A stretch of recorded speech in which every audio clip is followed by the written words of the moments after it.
Okay, good morning. Happy Sunday, and welcome to Social Work 6402, Applied Methods in Social Work Research. I'm Dr. Knapp, and welcome to my living room. I hope you'll enjoy this course. Here's my contact information you see here. You can always email me. I check my email a couple of times a day, and there's my phone number if you need to call or text. If you text, please include your name so I'll know who I'm communicating with. And as for the communication hours, uh, simply stated, we're open 24 hours except at night. Meaning the only time I don't pick up my cell phone is if I'm teaching, sleeping, or driving. And one of my big goals is to see if I can do all three of those simultaneously at some point. So I'll welcome everyone who's joining us. There will be more, I hope. And again, here's all my contact information.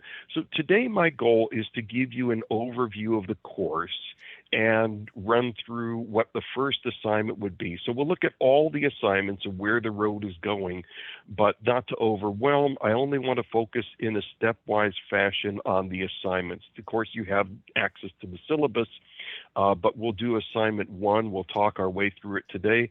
And on the day that assignment one is submitted, I will give you everything you need to know to get up and running on assignment two and so on. And so we'll get through it that way. I don't expect you to do this all in one burst. Also, uh, since we're all online and I can't see all of your faces on the screen all at once, I need a lot of that space to do PowerPoint. You have my permission at any time to unmute yourself and just call out, I have a question. And don't apologize for having a question. It's occasionally I'll say, "Is that clear?" Or, is this something that's getting through? Do you get this? Um, does that make sense? But please don't wait for a Q&A session because that's just not coming. The best answers come while we're right on the spot. So you always have my permission to unmute, call out, ask a question, do something loud to get my attention because I can't see all of you all at once. So you have that. Please do that. Okay, so a little about me, so I'm not just another talking head in a rectangle. A little about me, I earned my bachelor's in psychology from California State University in Northridge. By the way, I'm in Los Angeles. Uh, my master's degree at UT Austin, so that's a Master of Science in Social Work, the MSSW. And then my doctoral degree, UCLA, and all great schools, wonderful places, each one of them in their own way. My practice experience, I've done primarily medical social work, emergency and trauma psych in hospital, ER, ICU, CCU, oncology, code blue team, all the fun zones. And I love that work. And my teaching experience, I began teaching back in 2012, teaching adjunct courses at local universities, five universities so far: UCLA, USC, Cal State LA, Cal State San Bernardino, and here, of course, wonderful place. Uh, Research experience, primarily medical research.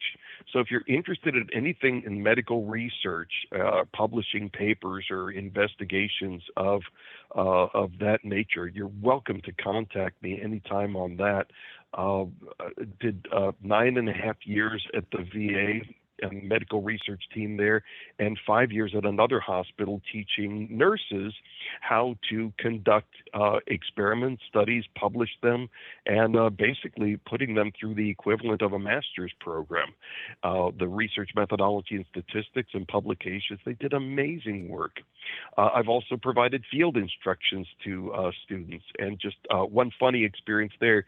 You may know that UCLA and USC are rival schools. I don't know who came up with that, but I had an intern from USC, and she stepped into my office for the first time, took 1 year look at the UCLA doctoral diploma, and she was sure I was going to spend the semester skewering her. And the first thing I did is take her to the cafeteria, and we had coffee, and we was friendly, and I just wanted her to learn. And by the end of the first semester, she was just stunned that I hadn't popped a trapdoor with alligators under it. So was funny stuff. Anyway, all good stuff, and I need you to know that my goal as an instructor is to help you understand the value of research so that you can become not necessarily a great scientific researcher, but chances are you're going to be in an agency where someone is doing some kind of an evaluation, and I'd like you to be familiar with the process that's going on.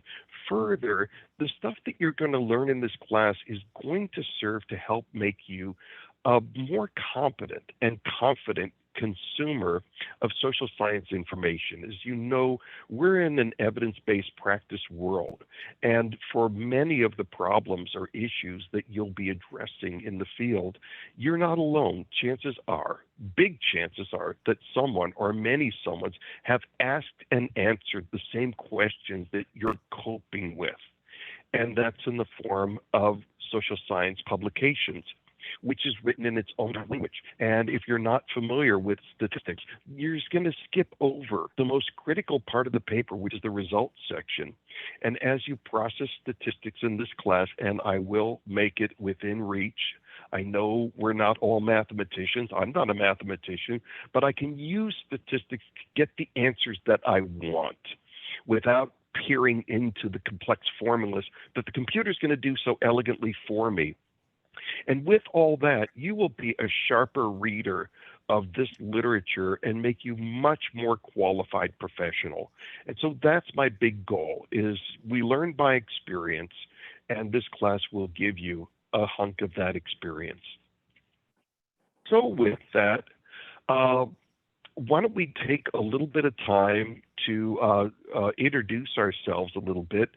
Here's just some prompts that you can use to talk about yourself and where you are and where you're standing. And I'll just leave the door open, and whoever'd like to go first and give a little bit of intro is who you are and what you're about. And you don't have to stick with these, just a minute or two, because we'll be working on a couple of we'll be working on team projects, and just a little bit to get to know you for now.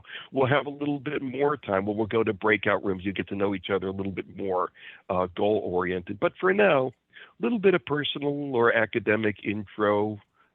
Anyone care to be first? Go right ahead, please. Hello, good morning. My name is David Yakubov. I'm in my MSW journey. I'm in my last semester. I'm in Queens, New York currently. I've been placed in an organization based in Brooklyn called Pesach Tikva, which means Door of Hope in Hebrew. It's an organization filled with various professionals such as doctors, psychologists, psychiatrists, and obviously social workers. The type of work I'm doing there is varied throughout different clients, habilitation, rehabilitation, employment. In terms of learning from this course, I had a course that used, that was in terms of research. I was doing research. I believe it's a required course, so I guess that's a build up on that course. So I'm looking forward to learning. Okay, well, thank you. And there's a few words next. I can go. My name is Samantha, and I'm a first year MSW student. This is my second semester. I'm located in Brooklyn, New York. Sorry, excuse me. And I'm a part-time student, but I'm starting my field placement. It'll be like a work study where I currently work as an after-school program manager for a community center near Union Square in New York City. And yeah, I oversee kind of the whole program and the staff and the organization of the whole thing. So what I'm hoping to learn from the course is really I'm kind of just looking to learn more about research in the social work field. I don't know much about it.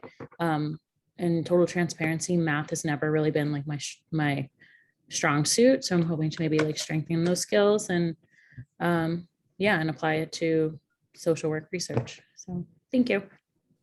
Hey, real good. And I can tell you, you're not going to be crunching out math equations. We're going to hand all the data over to the computer, and the goal is to understand what instructions should we hand the computer to run, and then to take the numbers that come out and turn it into English that we can convey to somebody who's not good with math, which is where we're going to be going. I'll give you a little bit of rundown on that.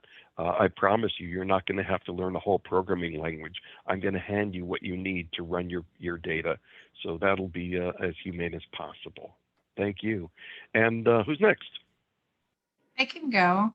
I'm Francesca Acacella. I know some of you from other classes. It's nice to see some of you and meet the rest of you. I'm in my second semester. I'm also a part-time student, and I'm in Jersey City right now, so East Coast.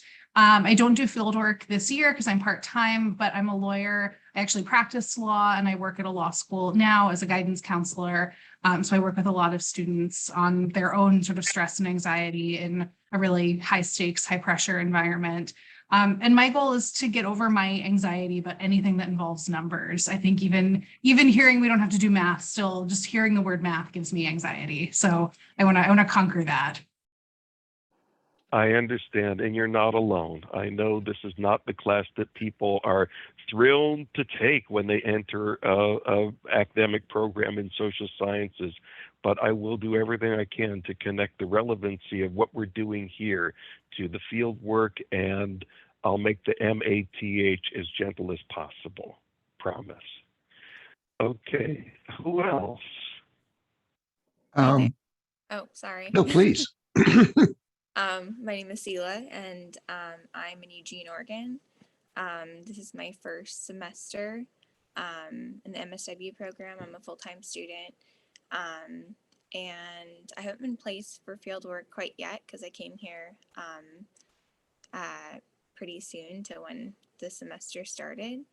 And what I'm hoping to learn from this course, I've worked in some research, I've done some statistics courses, and I am curious about kind of the research in social work and how it can pertain to clinical work in the field.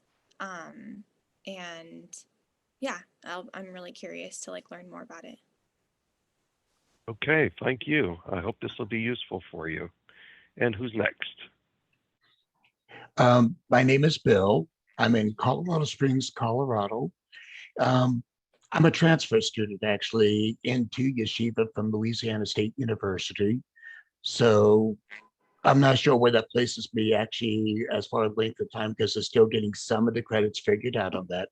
I've done a research course before, but without the program evaluation aspect to it.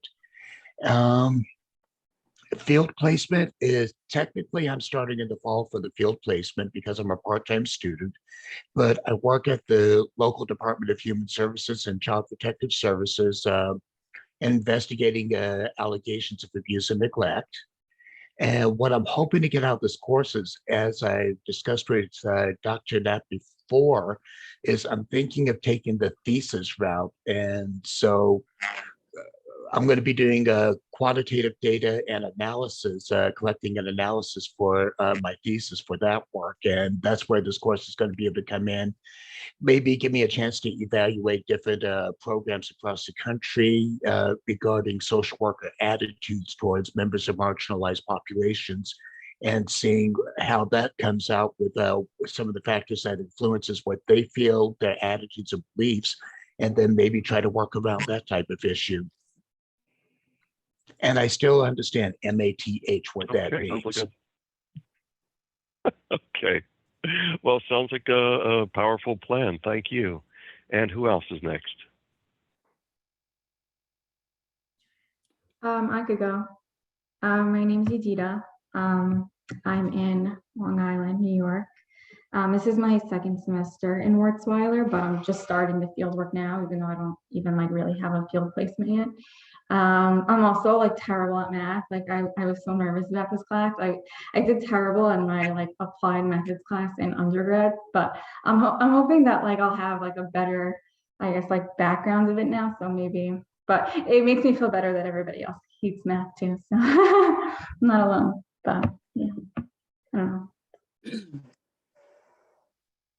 I can pause for a moment here.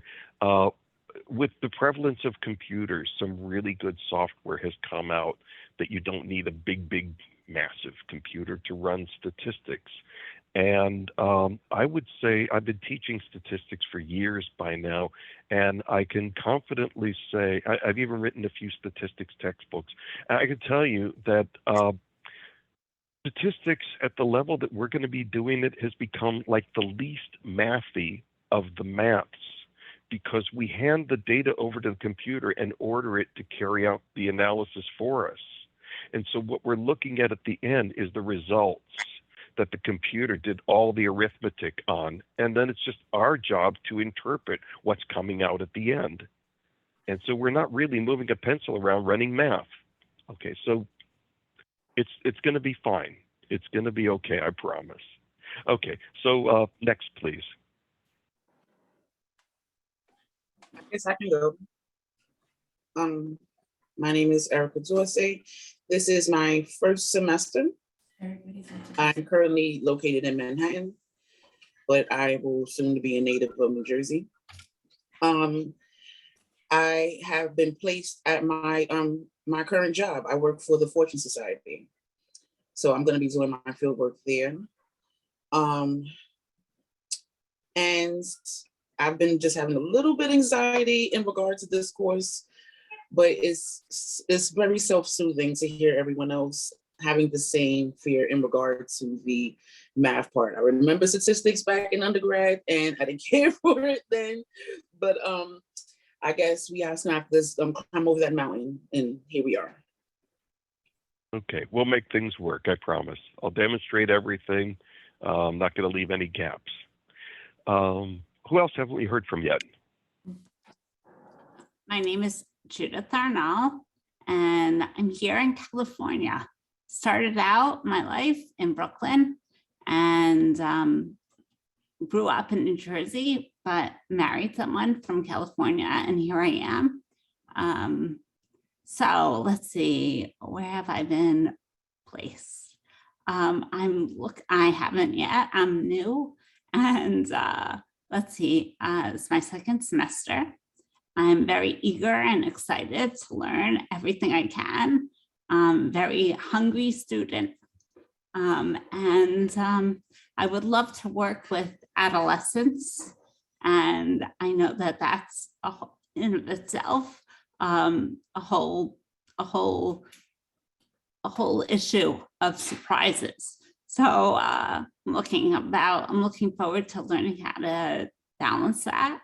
And I've been working with High Lifeline, which is a similar to Make-A-Wish Foundation, but the Jewish version. And I've been working with a wonderful woman that is about 10 years younger than me and has health issues. Like me, I have MS, but she has something similar.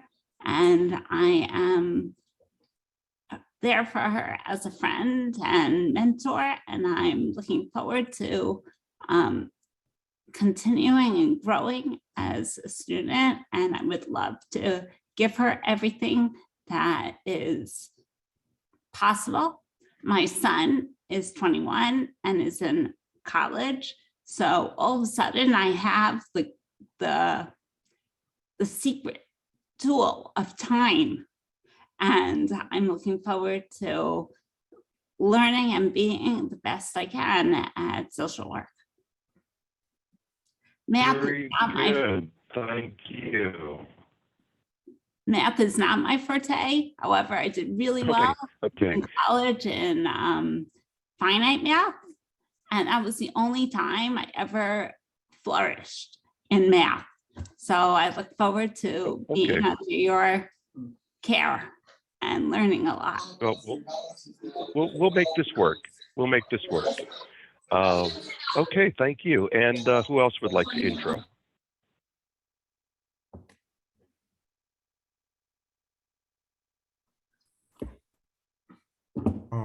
Good morning. My name is Keith. I'm in the second semester. I'm a part-time student, so I haven't gotten field work, but I work in a hospital on a psychiatric unit. I've been there for 4 years. I'm from Queens, New York. And as far as this course, just, like everybody else, becoming more comfortable with numbers. So I look forward to that. Okay, real good. And who else?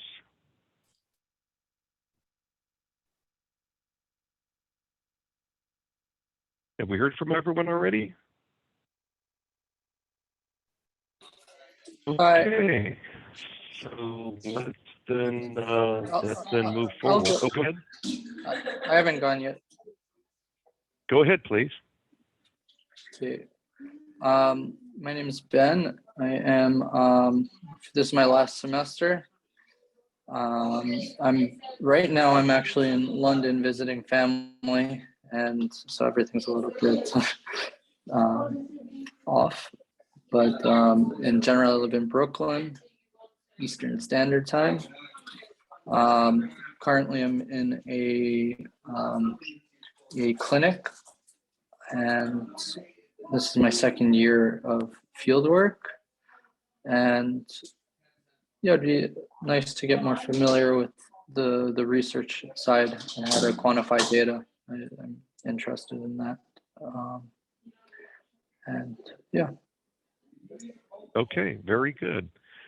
Well, let's move things forward here. Again, here's my contact information, and if you want an office appointment, you're welcome to it. Now, we all get more email than we know what to do with, but my priority is to attend to students' emails first. So if you put 3 asterisks at the subject line and then followed by your subject, I'll know that's coming from a student. I'll open that first. And if you're requesting office hours, since we're scattered all over the place, please request just convert it to Pacific time. So that kind of unifies everything, and I don't want us to be missing each other by hours. And give me a couple of choices so we can find a good time to be without a bunch of back and forth on this. Just a little bit of class protocol. The main thing I want you to know is most of this is just pretty much common sense and professionalism. But just a word that I don't read the chat box when I'm teaching. It's just too many ways to split my attention. I can't read all the comments rolling by. If you want to use the chat box to communicate with each other, you certainly can. But if you have a question, don't put it in the chat box. I'll never see it. Just call out and I will tend to you. Okay. And apart from today, we'll take a 5-minute break each hour. Let's see. You've got everything you need on Canvas, and I'll take us on the tour through Canvas just to make sure you've got everything. I post all of the files on Canvas, all of the PowerPoints, but I do like to review them before classes and make some enhancements. So sometimes if you have the PowerPoints in front of you, they might be a little bit different than what I'm doing in class, but it's all to add more clarity. Okay, and let's go through the course overview. What we have here is problem formation and theory selection. So you'll be learning how to write a research problem and how to select an appropriate theory to ground your study.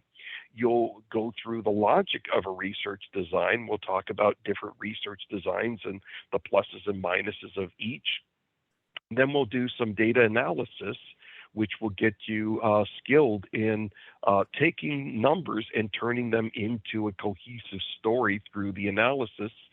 And then we'll take a close look at each of the assignments. So for assignment 1, you'll be working individually, but we'll have a group aspect to it. And then for the remaining assignments, those will be a group project. And I'll have you meet with your groups today so you can get to know each other and get some groundwork set up, even though you won't really be beginning your group work yet today. So for the statistics, we're going to be using a package called R. And you might have heard of this before, RStudio specifically. This is free statistical software. And there's a few different options, and I'm going to encourage you to do the RStudio cloud version, which is just as good as loading software on your own computer. If you want to try loading software on your computer, you can. There's a version for Mac and a version for Windows. And I'll show you where the videos, these are tutorial videos that step you through the process of how to either set up your R cloud account or how to download and configure your computer to run R on the Mac or R on Windows. I've run into students who've had considerable trouble sometimes setting up R on their computer. So I will encourage you to consider the R cloud account, which looks and behaves the same as if it was on your computer. And again, it's free. I think there's a nominal charge if you use it for more than some state number of hours per month. It's like $5. Like, this is not going to bust the bank. And I'll show you where you can find these videos. In fact, why don't I take you there now? Let's get us there. Okay, here we are. So here's a little bit of a tour of what you'll find on Canvas. The literature that's quoted, I just went ahead and provided everything for you so you don't have to go to the e-reserves. And this one at the bottom, I just put them in alphabetically. This one at the bottom is what you'll use for assignment 1, this using pencil and paper, internet, and touchtone thing. Here's all the PowerPoints, which you're welcome to. This is the R data, so you won't have to type in data. And we'll talk about these as the assignments. But I would encourage you to download all of this stuff now. And then here is the R homework. There's 5 homework assignments, and I'll give you the rundown of how to operate R to produce all of these results naturally before they're due. And here in our setup, there are these MP4s are, of course, videos. Here's the video instruction tutorial for setting up your Mac. Here's the R instructions for Windows. Here's the setup instruction documentation. And these are the video for setting up your R cloud account. So this is the one I'm encouraging you to do. But for instance, if you're going to do that, you don't need to download the Windows instructions or the Mac instructions. MP4 files are large, and I don't want you burning your time just downloading videos and taking up space that you don't need. So there's where you're going to find all these files, kind of one-stop shopping convenience for all that. Any questions on that? Okay, and I'll give you a couple of other tips on setting up your R account in just a little bit. So this week, your goal is to either download R and get it set up on your computer, or get your RStudio account set up, which really takes a few minutes. I think the video is about 14, 15 minutes. The process is really quick. And then what you'll do is you'll need to tell it to install these packages: Psych, Gmodels, HMIS, and CAR. And what you would do there is in R, there's packages. You'd click on packages, and you click on install, and it brings up this screen here. And over here is where you would just type in Psych, Gmodels, HMIS, and CAR with just a space between them, and then click install. And what that'll do is bring in these processing subroutines that we'll be using over the course of the semester to do all your processing for you. You have to bring those in. Again, those are all free, and you'll just see a bunch of code zinging past the screen as it's downloading these and unpacking them and loading them. It's a big magic trick. Not hard to do.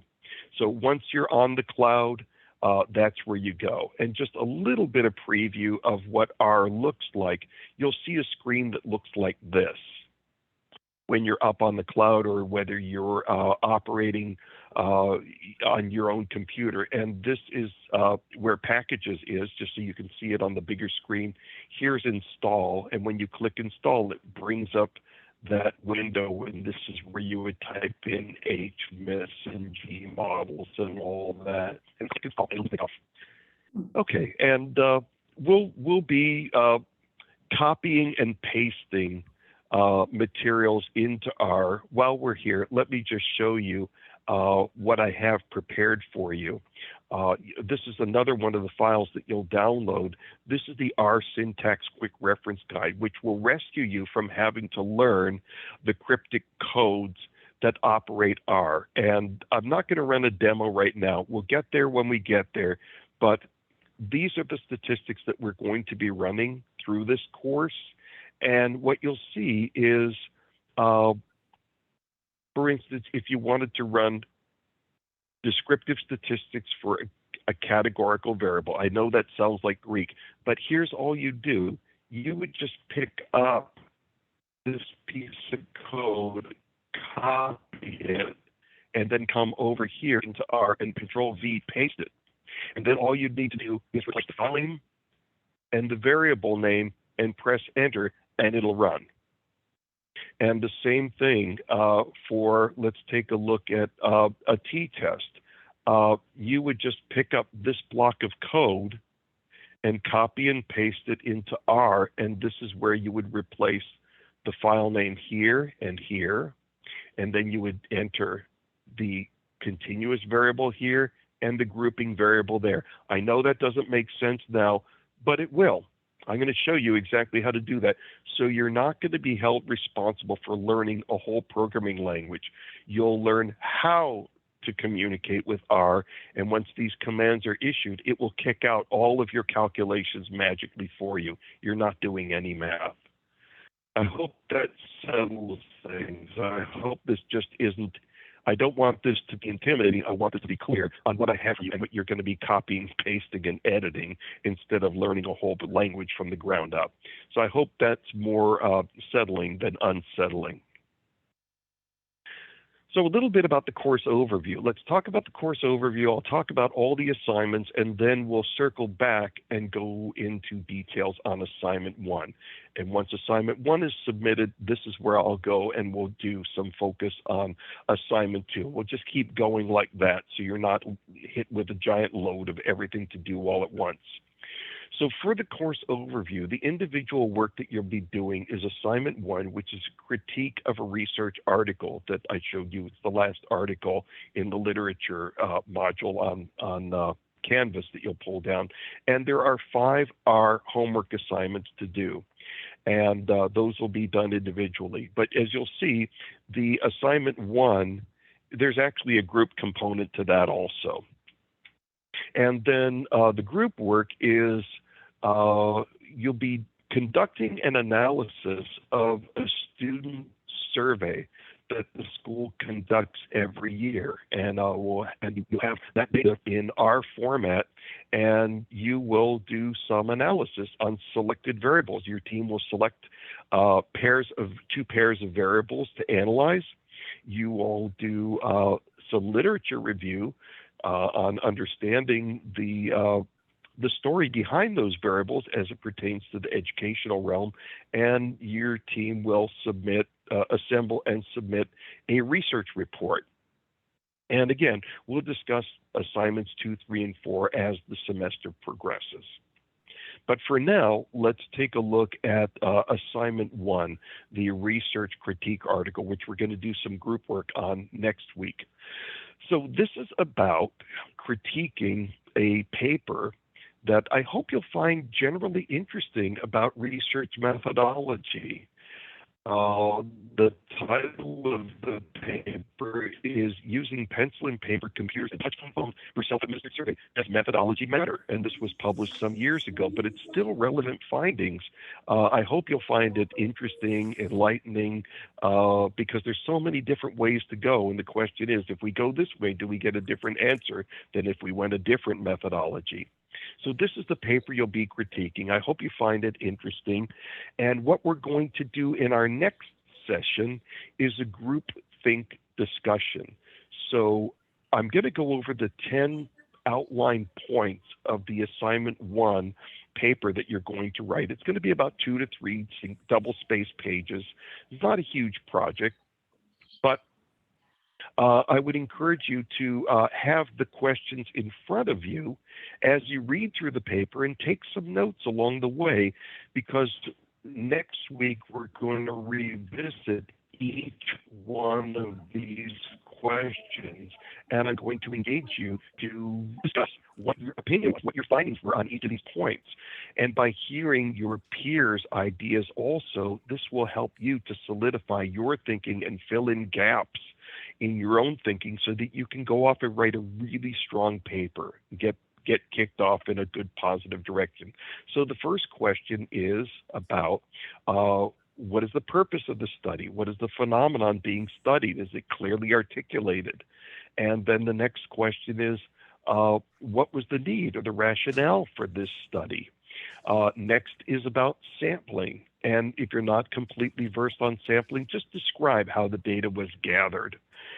What was the role of the researcher and what was their training and background? Is that even discussed there? And what design was selected? If you're not clear on the design, just write the best you can, explain how it was implemented. Talk about the data collection. What kind of strategies were used to gather the information? And what strategies did the researcher use, if any, to minimize potential bias? And also, what are the recognized limitations of this study? Every study, no matter how good it is only good to a certain part, and then there's some limitations. And I won't have ego trouble if you tell me, well, it didn't have this and it didn't have that. But just say it. You're not going to hurt me. Ethical considerations, were those addressed? And if not, what would you recommend? And any thoughts regarding mention or discussion of informed consent or confidentiality? So those are the things you're sniffing around for as you read the paper. And again, I recommend, this is all in the outline, this is all in the syllabus for assignment 1. So I'd recommend that you maybe print or write these out, and as you're reading through the paper, maybe make some notes so that you can flesh this out so you can build a strong paper. And think about using these, maybe the underlined prompts, as bold headers in your paper to keep you organized and to make it an easy read for me when I go for grading. So any questions on what assignment 1 is going to be about? Okay, so we'll have that discussion next week. So come prepared to discuss that. I'm going to throw that back at you, and I'll be very interested to hear your impressions and your voice on all of this.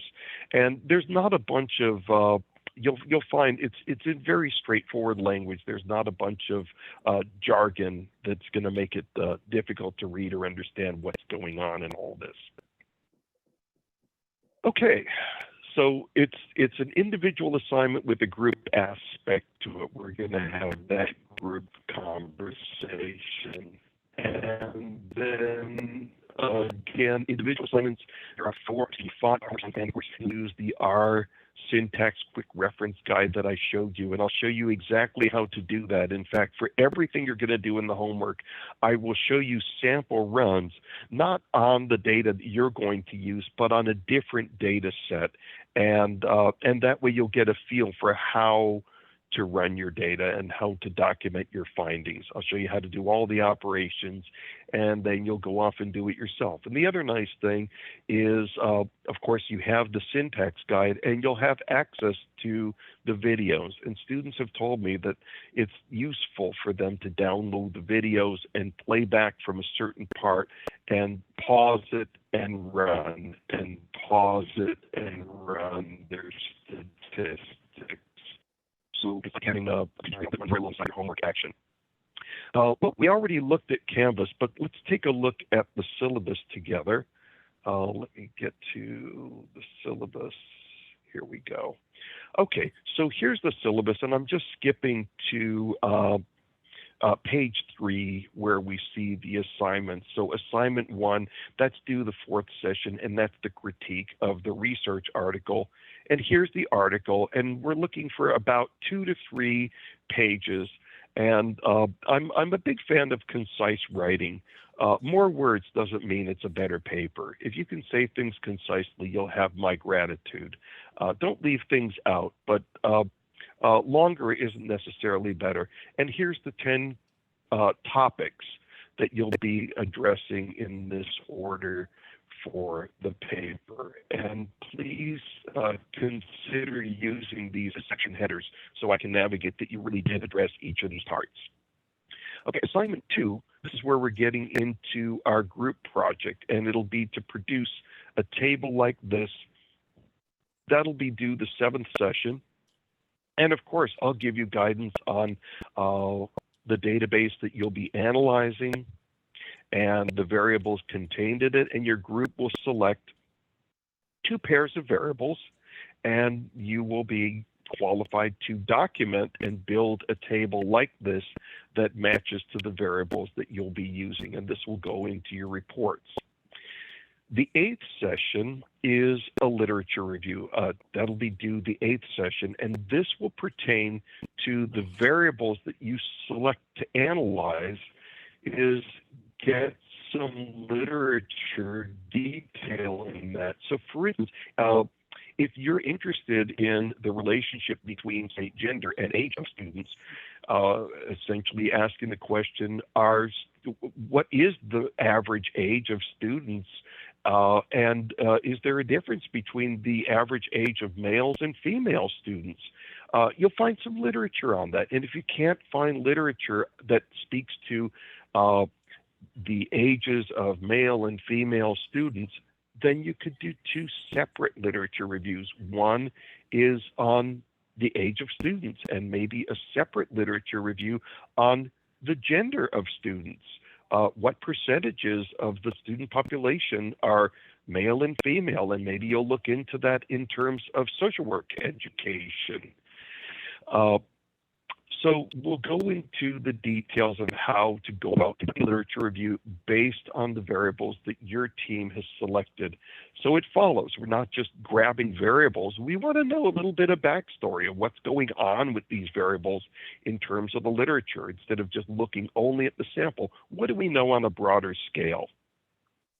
And here's the guidelines for assembling the literature review. And then finally comes the research report. And so all of these pieces are coming together to feed this final project, the research report. And as you see, it's got a clear outline of what this all consists of. And we'll be going through all of this as the semester advances, piece by piece. And of course, questions are welcomed all the way. So I don't want you to feel intimidated by this. We're not even done with week 1. I don't expect all of this to be totally clear and within reach right now, but we'll get there. Any questions on any of this stuff? Let me just put the syllabus back up.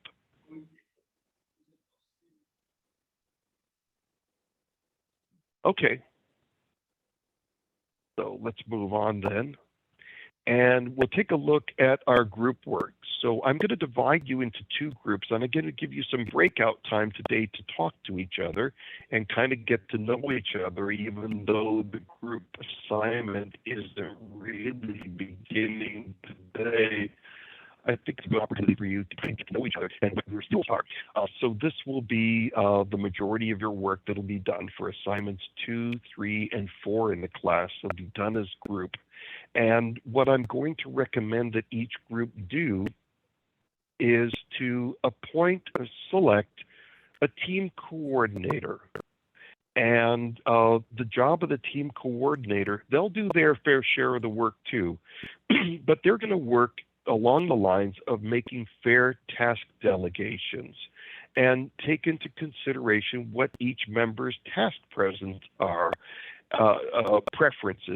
And I know I just gave you a bit of a cursory overview of all this, but you can kind of get a little bit of a clue as to who would like to, who's good with a literature review and who would think that they'd be good at proofreading, and maybe who'd be good at layout, and who'd be good with writing skills or statistical skills. And so kind of get to know each other a little bit, and the team coordinator will integrate the work that's coming in from all of the members into each of the assignments. And then that team coordinator will submit the assignment, upload that to Canvas with everybody's name on the cover. And of course, the team coordinator is more than just the manager. They will also do their fair share of the work. And again, I encourage everybody voice what their preferred job task is. And this is an essential skill for anyone working on any team. Instead of just making arbitrary delegations, you do this, you do that, best to find out what each person identifies as their best skill, and they're going to bring the best to the team.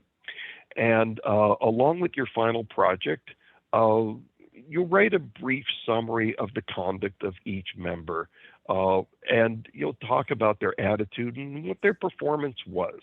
And if there's any problems there, I'll take that into consideration in terms of the grading. Now, per my experience as a group project person, participant in group projects, see if any of this sounds familiar. In my bachelor's program, on the rare occasion that I was assigned to a group project in my upper division psych courses, I found that I wound up doing 90% of the work, even though delegations were made and people agreed they would do things. And I just kind of accepted that. By the time I got to my master's program, on the very first semester, I was assigned to a group project in a course, and we got together in my living room and we talked about the project, and we sliced it up into its pieces, and everybody had an idea what they were going to do. And the next week we got together again, and I was blown away that everybody did exactly what they said they'd do. Caught me totally off guard. And then I asked them, by chance, were you the one in your bachelor's program whenever you were assigned a group project that did 90% of the work? And they were all, yeah. I was like, oh, I get it. Those are the ones that like going and they go upward into the next degree. These are the ones who float to the top, and these are very likely going to be your peers. Can anyone relate to any of this experience? Did anyone have a similar experience their own? Okay. So my expectation, and the same thing happened on all the master's program and in the doctoral program, there were, I think, only 2 group projects. And again, same thing, is we had the cream of the crop. They were the best. And everybody did what they were supposed to do and got their work in on time. It was great quality and an amazing work experience. So I'm expecting these groups will work. We have good vetted people. Nobody gets into a master's program by saying pretty please. You're qualified to be here, and so I believe that you will do what it takes to make your groups work beautifully.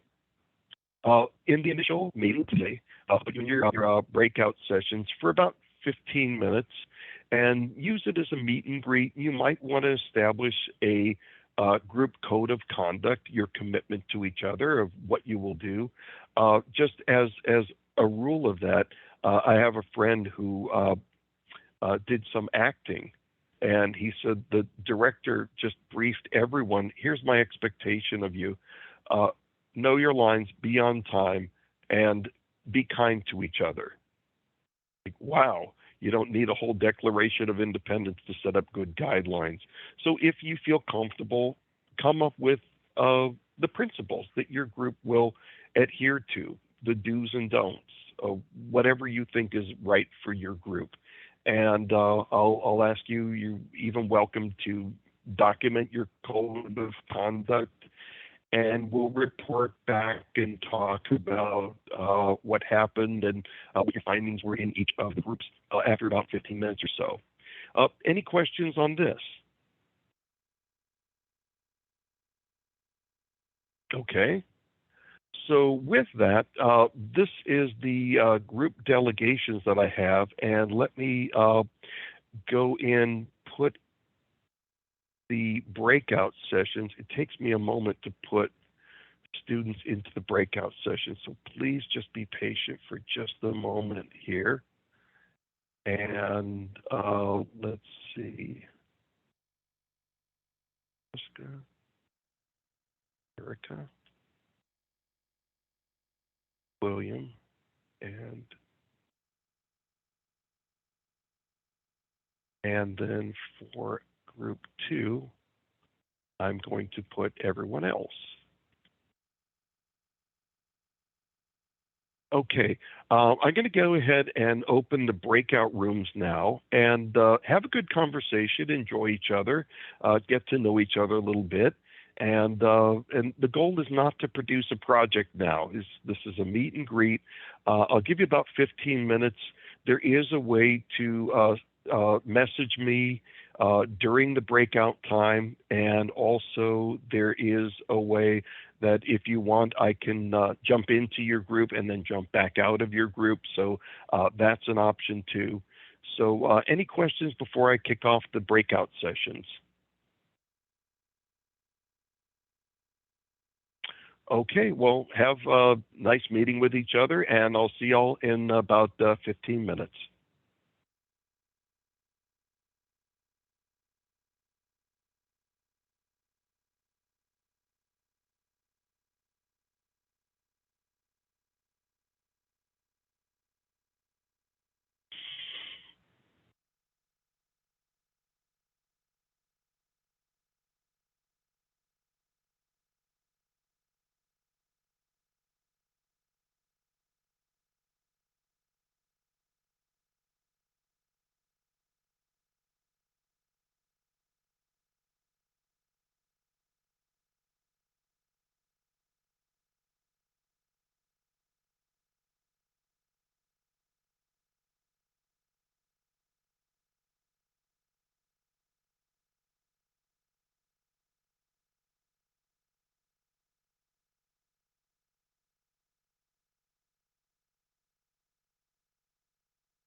Okay.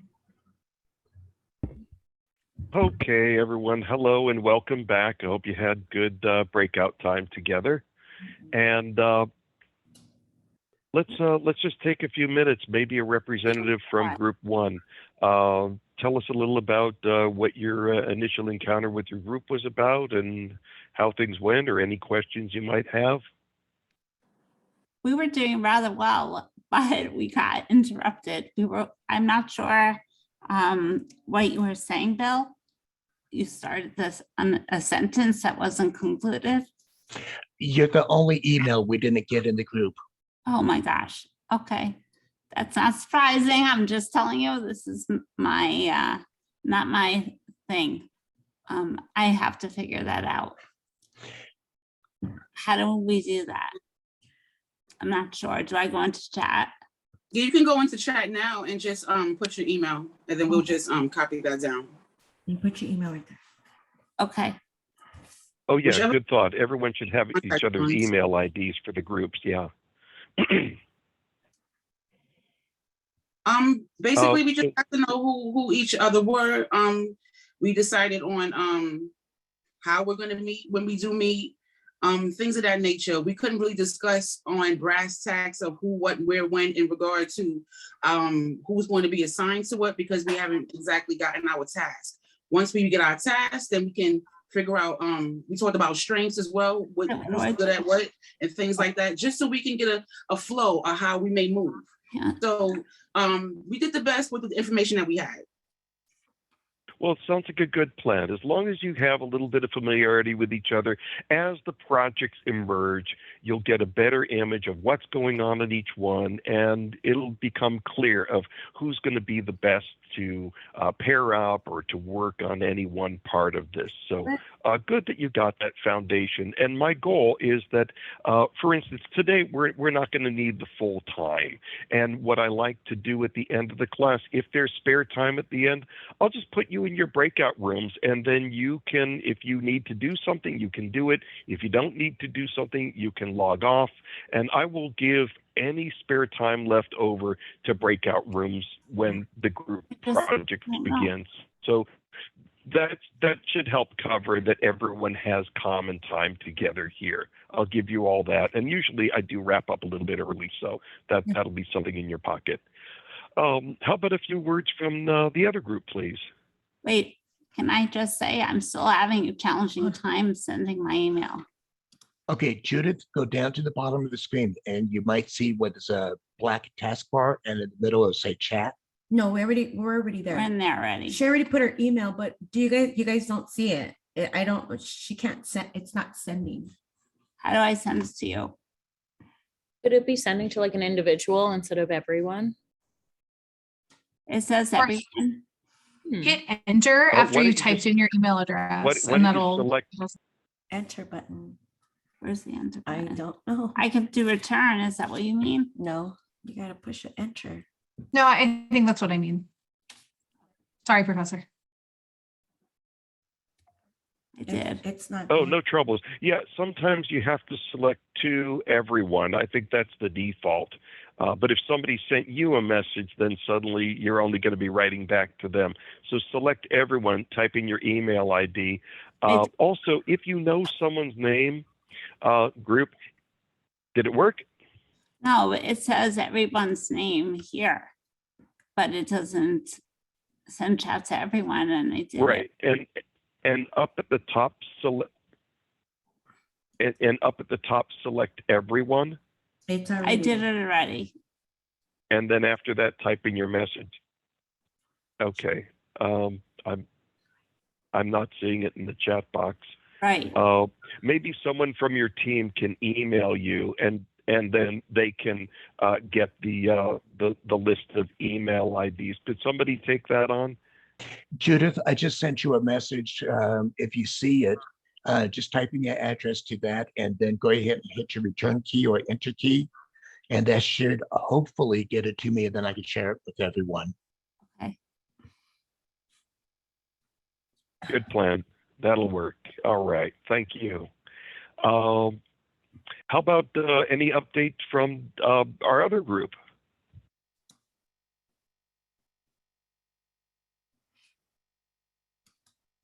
We also didn't really assign specific things to anyone just because we're just, trying to get a feel for everything.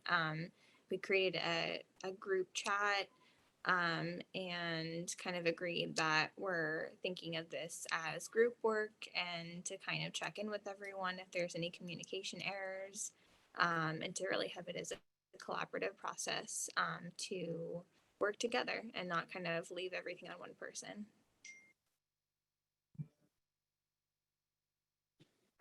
Sounds good. Yeah. And the whole notion of dividing this up as a group is I think it would be overwhelming for any one person to do all of this. But I think sliced up into pieces, it's a very reasonable and good learning assignment. And there's always practice in working in groups. So, and I don't expect specific identifications of project components now because we're just not there yet. But as we step into each project, it'll become clear how it can be sliced and divided up, and then everybody can grab the piece that's going to work best for them. And not one person doesn't need to work on any one thing. Maybe you'll work on 2 or 3 things and partner with someone on selected things. So that's all in your hands. But I'm glad you had some time to meet and greet and see your folks, and I'm confident everyone will do strongly. So just another tip that I wanted to provide you is proofreading. The quality of your work is really important. And I just want to pass along a piece of something that I've used very successfully. If you don't already have a utility like this, it may be something to consider, at least for one member on your team. The software, and by the way, no conflict of interest. I don't hold any stock in this company. I've just used their software for years. It's called Natural Readers. naturalreaders.com. And what this does is it enables you to highlight any text and press play, and the computer will read it back to you in a very human sounding voice. And for me, I find it very challenging to proofread and find errors in my own work, because being dyslexic, if the word isn't there, my brain just cleverly throws it right in, whether it's there or not. But when the computer reads it and it misses the word, boy, that sounds up, and I can stop and fix it. And words like though and through, at least to my eye, look exactly the same. But boy, when it pronounces the wrong word, you know to stop and fix. And I don't let anything out the door for publication that I haven't proofread on. And just a clue, my first textbook, about 100,000 words, there was to go to press the final proofs, and I opened it up and I found a typo first thing. And this has been through all kinds of people for proofreading, copy editor and proofreader and another proofreader. And I said, I need 3 days. I need to proofread this. And I ran it through that software. I found over 80 typos that were going to go to publication that everybody missed. So this is some powerful stuff, and your quality of your work really speaks to your reputation and your message. So something to consider. So for your next step forward, and I would advocate that since there's actually about 45 minutes of class time, you could do this starting now. Your big project to do between now and the next session is to either load and configure R, or on your Mac or PC, or set up your cloud account for R. It's free, it's easy, and the instructions are all in the video that you can download. Should have that in just a few minutes. And as for configuring R, you can see in the PowerPoint, I think it's even listed in the syllabus, the 4 packages you need to integrate in. I know it's listed in the R syntax guidance document on the first page, the 4 modules that you need to have it load up so that it'll work properly for you. And then go ahead and download and begin your critique of the assignment 1 paper. And as for the course recordings, those are typically available on the OneDrive between about 2 and 3 hours after class concluding. Now, and why does it take that long? Because Zoom does some post-processing before I can even download the video. Then I have to download the video onto my computer, and then from there I upload it to the OneDrive. And these are MP4 files, so they're large files. I'm doing it as fast as I can, but if you go to OneDrive immediately after class and the video's not there, don't panic, it just takes a little while. Now, I haven't sent you the link to the OneDrive because I thought it would be confusing if I send you a link to an empty folder. So a little bit later on today, when the file is available, I will send you the link, and hold on to that link because that's going to be the OneDrive folder that I'm going to put all of our Zoom recordings on. And that's going to become particularly valuable, especially when we start doing the statistics. And I'm going to do the demonstration in class and answer all your questions. And students have found that it's really useful to run the video and pause it and then do a little bit in R and then release and then play a little bit more and do it and just go back and forth like that, and you can't fall off. You won't miss. So so those will all be available. I don't delete anything, so whatever's on there just keeps building up week by week. So you'll be getting an email from OneDrive a little bit later on today. In the meantime, any questions before we wrap up today? No. Here. Our group, I still haven't had, we still didn't get the basis of when we're going to talk next and how we're going to be dividing some work. I'm looking forward to speaking to you guys about it. Okay, well, no rush to have another meet. Oh, go ahead. I would say, I think maybe we can decide that in an email thread, but I'll defer to whatever you were going to say. Okay. Yeah, and like I mentioned, I'll give you whatever residual time is left over. Like for today, if I thought there was something big for you to do, group-wise, well, we have like 40 minutes left, and I'll just give you that as pick up room time. So I will give you whatever's left over at the end of each class, plus whatever time. But right now, really, there's no group work to really be done. We're not to assignment 2 yet. And that'll be when that starts to really kick. So no fuss about now. Excuse me. I've been wondering, do you have a bad connection? Every so often, your words start speeding, and it sounds it's giving I'm under the water.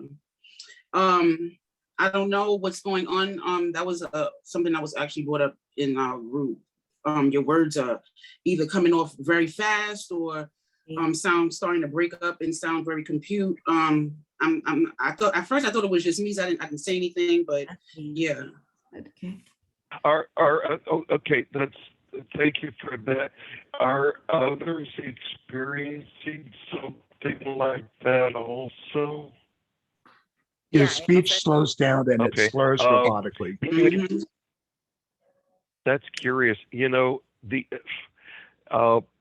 Zoom and all of this communication that goes on is such a wild card. Sometimes it's clear as a bell, and sometimes there's these anomalies.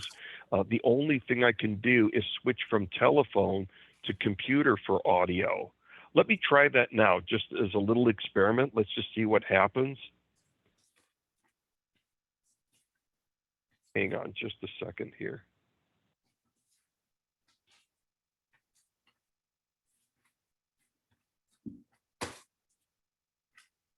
If it'll let me switch to computer audio.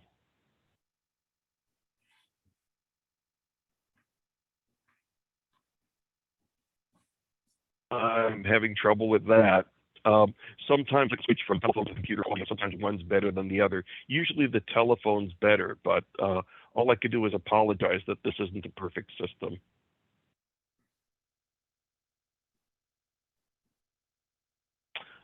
Any other? I wish I could fix it better than that. Any other questions or thoughts before we wrap up?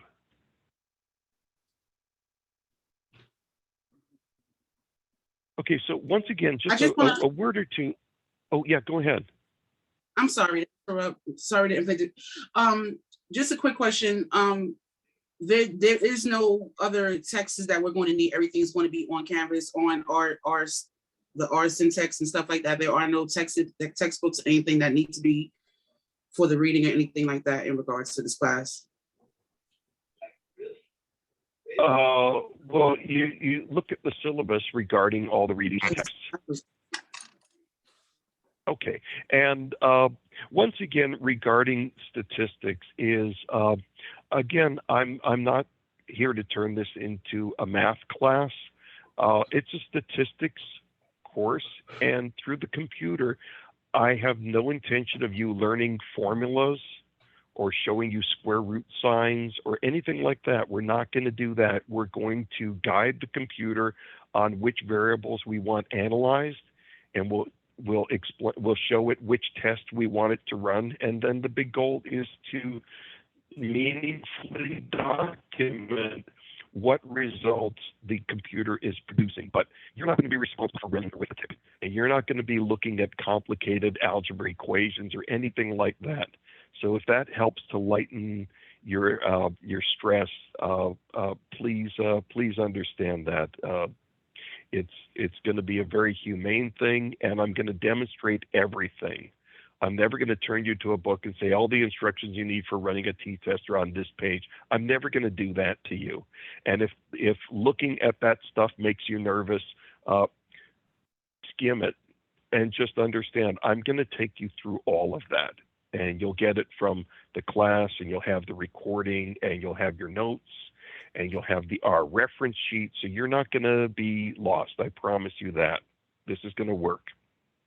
And you'll be working as a team. No one person has to have all the answers. And even on our homework, you're welcome to confer with each other. And I'm happy to answer your questions along the way. So try to take some of the stress off. And also, I want you to know that I understand what it is to be a student in teaching now. I understand overall what it is to be a student. I've sat in those seats myself, and this is a particularly challenging time to be a student, and I wish we could share some space together. That would be sweet. I miss being in the classroom with everyone, but we will make this work, and if you're having academic or problems that span beyond academics, you're welcome to talk to me. I'm a social worker too, and I care deeply about people. I want you to do more than just pass the class. I want you to be okay as people. And I'm sure you're more than familiar with the World Health Organization's definition of health. It is not just a state of no illness or injury. It is a state of physical, mental, and social well-being, which adheres to our conception of the biopsychosocial model. And we don't know each other deeply, but I can tell you, and believe it or not, I care deeply about each of you and want to see you all do well. You're going to be such a valuable and even more valuable component into helping the world get through all of the mishigas that we go through like never before. Yours is a noble profession, and I admire your goal and everything that it takes to get from here to there. And all I want to do is do everything I can to help make that roadway as smooth as possible. I'm not one of these trial by fire people. I want to see you understand this so that ultimately you can apply what you've learned to make you a better consumer of evidence-based practice, to take the guesswork out of practice, and to read and adapt and adopt quality work. And this is part of paving that road, is to better understand the research process, the language that researchers produce their publications with. And we learn from doing, not by watching. No one learns to ride a bike by watching a dude ride a bike. We had to get on and fall down a few thousand times, and then suddenly we've got it. And that's what I see us doing here. So with that, any last questions or thoughts or ideas before we wrap up? Okay, with that, I will see you next time, and keep well and do good things. Enjoy the rest of your weekend. Bye now. Thank you. Bye. Thank you.